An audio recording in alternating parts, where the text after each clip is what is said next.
Olá, seja bem-vindo e acompanhe notícias do agronegócio da região noroeste paulista, direto de Votuporanga. Confira os destaques de hoje. Estrada Boiadeira do Tabuado. Nós acompanhamos o caminho histórico das antigas comitivas da região noroeste paulista. Uma raridade em Votuporanga. Vaca leiteira dá luz a trigêmeos. Mal do Panamá. Doença da banana prejudica a produtividade da fruta. Na dica animal, saiba qual a idade certa para vacinar seu bichinho de estimação. A tecnologia dos clones ganha espaço nos seringais do noroeste paulista. E na receita da semana, um delicioso bolinho de mandioca. O Notícias do Campo já está no ar.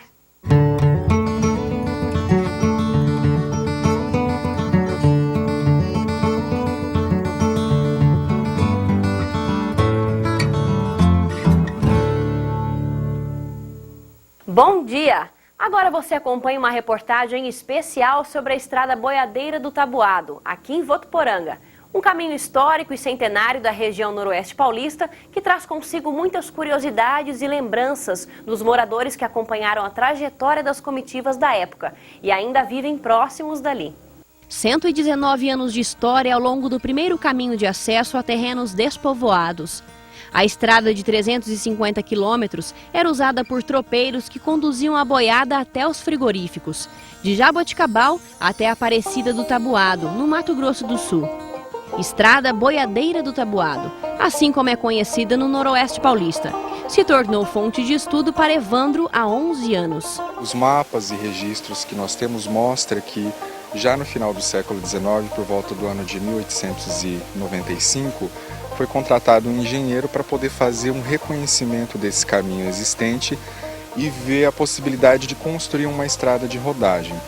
Então, a partir desse período, começa então um grande projeto de abertura e alargamento dessa estrada para facilitar o desenvolvimento do que na época era conhecido como terrenos despovoados, que partia de São José do Rio Preto até a barranca do Rio Paraná, onde hoje estão os municípios de Rubinéia e Santa Fé do Sul.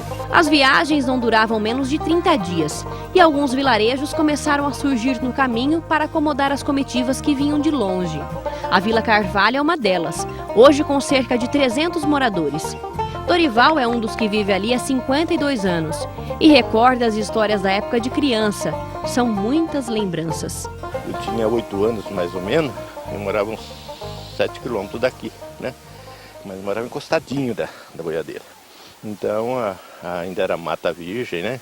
Não tinha estrada de florear, não tinha nada, era muito aquela mata azul ainda, né? Nós morávamos em um lugar alto, então você avistava longe, assim, acho que mais de 10 quilômetros, e que a vista alcançava. Então no meio daquela mata azul a gente via aquele rastro vermelho de poeira, sabe? Da boiada que vinha vindo. Muito, demorava cedo, ele ia chegar tarde. Essa é uma lembrança única, né? E quando eu for, é comigo. Um vilarejo que ainda guarda os vestígios da época dos tropeiros, a capela e o cemitério. Hoje ainda são visíveis 32 túmulos, com um em destaque, o fundador da vila, o Coronel Carvalho. Esse Coronel Carvalho ele vem de Barretos, aí no início dos anos 20, com a intenção de construir aqui uma delegacia. Então ele tinha patente de coronel e, na verdade, ele vai vendo que isso não é muito possível, né? Era uma época violenta, né, como os moradores relatam, de jagunços, ou seja, pessoas que faziam tocais ao longo de toda a estrada. Então, isso vai ficando um pouco de lado e ele começa, então, a montar uma pousada de gado, onde ele dava pouso tanto para os chefes das comitivas, como também ele tinha um período aí onde a comitiva tinha de 2 a 3 dias para engordar e fazer com que o gado ganhasse um pouco mais de peso para depois continuar seguindo para o abate nos frigoríficos. Nossa equipe dá continuidade ao trajeto pela estrada, passando por um cruzeiro, que ainda mantém a capela, vendas antigas e poucos moradores. E o bairro do Carrilho, localizado em Cosmorama, no interior de São Paulo.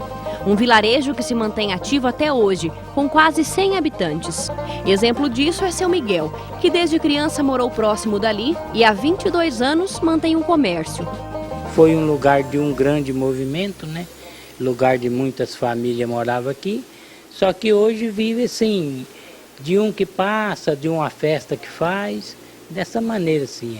O bairro é conhecido por festas e quermesses, mas o lugar de destaque é este cemitério aqui, construído há mais de 90 anos por uma parteira, a Dona Arcanja. Quando as crianças nasciam mortas, os moradores da comunidade faziam uma procissão com velas de orações e a partir daí ela começou a organizar todos os anos uma festa dedicada aos anjinhos que eram enterrados neste lugar. A festa de Santa Cruz virou tradição e até hoje é comemorada no dia 3 de maio. Realidade que faz o neto de Dona Arcanja orgulhoso. A festa reúne muitas pessoas de fora, que fazem questão de acompanhar o terço e dar continuidade ao que ela começou. A gente enfeita bastante o cruzeiro, põe lá em cima as bandeirinhas, essas flores corta o que precisa cortar e aí depois a gente amarra um feixe ali junto ao cruzeiro, então é dessa finalidade. E aqui põe, igual no exemplo, na ponta daquele bambu lá, a gente põe a vela e fica tudo enfeitado, iluminado. E marra os lampião naqueles arame ali, que é o lampião a gás. É uma tradição. É uma tradição, que era da minha avó e a gente vai prosseguindo até hoje. Lembranças e histórias que não acabam. A centenária Estrada Boiadeira do Tabuado foi e sempre será o marco da história do Noroeste Paulista. Para nós hoje restam apenas os vestígios, então cabe ao poder público, aos moradores, aos municípios criarem políticas públicas de preservação e principalmente que se haja um trabalho em conjunto para que um grande projeto de transformar todos esses vestígios em um roteiro de turismo cultural pelo espaço, pelo meio rural da Estrada Boiadeira, assim como hoje já é feito pelo Caminho do Sol e pela Estrada Real, que é um caminho bastante conhecido de Minas Gerais. Muitas vezes a gente não sabe que a gente mora ao lado de um patrimônio, de um local de grande representatividade histórica e cultural e a gente não conhece porque às vezes a gente não sabe que isso existe.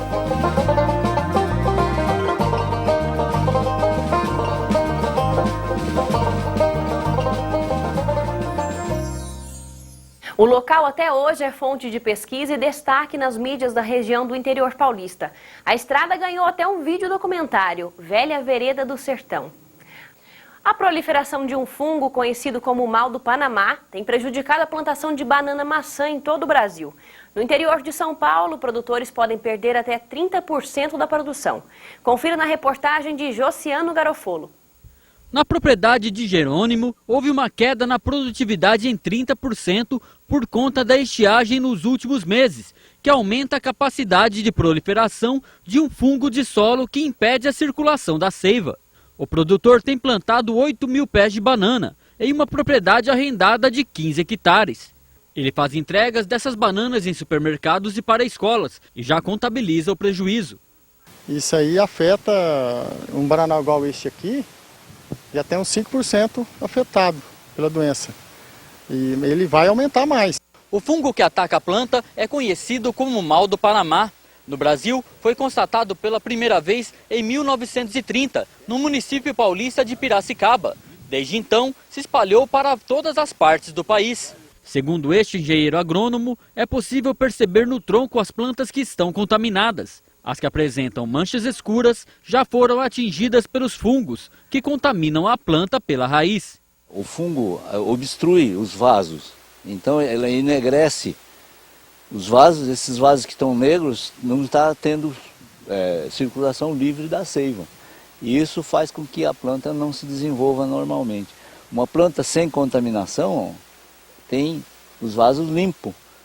A planta contaminada, com certeza, e essa planta já não vai produzir o cacho.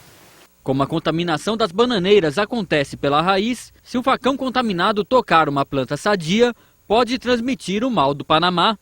Hoje pratica-se o uso de herbicida para não usar gradeação nem outras ferramentas e aconselha-se que não se faça desbaste de filhos ou se faça desbaste de filhos ou de folhas usando facão desinfetado informal, que evita a entrada da doença. E outro fator cientificamente comprovado, que é a planta perfeitamente nutrida tem uma grande resistência à entrada da doença. Quem produz banana-maçã como Jerônimo sabe que os desafios para seguir na cultura são muitos e vão além dos cuidados com o fungo.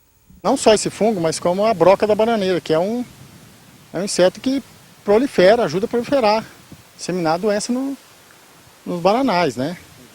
E produção baixa, porque por causa da chuva, tem que persistir.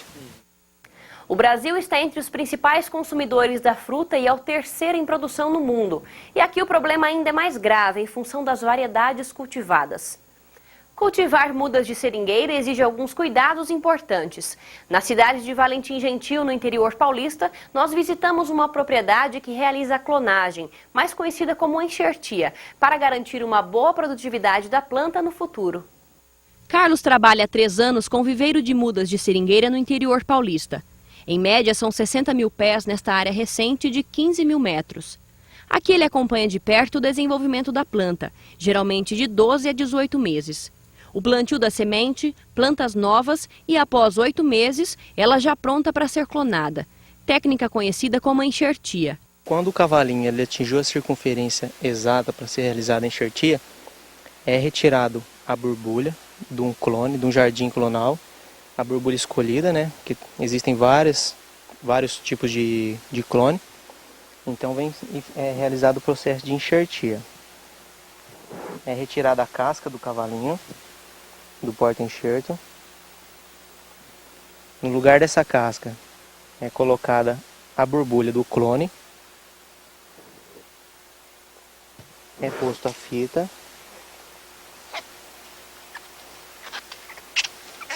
A partir da cicatrização dela, ela já é arrancada, encanteirada para brotar o clone. O sistema de clonagem garante a eficiência da planta no futuro, fazendo que todas tenham a mesma variedade genética e maior produtividade.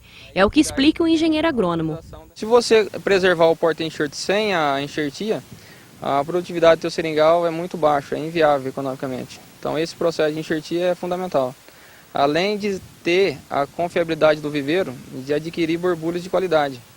Porque esse material genético, você precisa ter uma origem adequada dele, ter uma origem conhecida, porque muitas vezes o viveirista que não é idôneo adquire materiais que não são produtivos. E aí o prejuízo para o produtor que adquire essa muda é muito grande, ele vai observar esse prejuízo após 7 a 10 anos, o período que ele iniciou a produção, e ele observar que não são produtivas. Ainda segundo ele, mesmo com a técnica, nem todas as plantas são selecionadas para venda. A eficiência de um viveiro é de 70% e o restante são plantas que não evoluíram e que, consequentemente, não vão produzir. Por isso, o produtor deve ficar atento na hora da escolha da muda. É o que vai te dar a tua produção e você vai conviver com essa planta por no mínimo 35 anos. Então essa escolha é um dos momentos mais importantes da implantação da cultura seringueira, é a compra da muda, a aquisição da melhor muda, do melhor material genético. Então o produtor tem que estar bem orientado e consciente do que está fazendo. E a seguir, na Dica Animal, saiba qual a idade certa e os cuidados com a vacinação do seu bichinho de estimação. Um caso raro aconteceu em Votuporanga. Vaca leiteira deu à luz de trigêmeos. E na receita, uma dica maravilhosa de bolinho de mandioca. Eu volto daqui a pouquinho, não saia daí.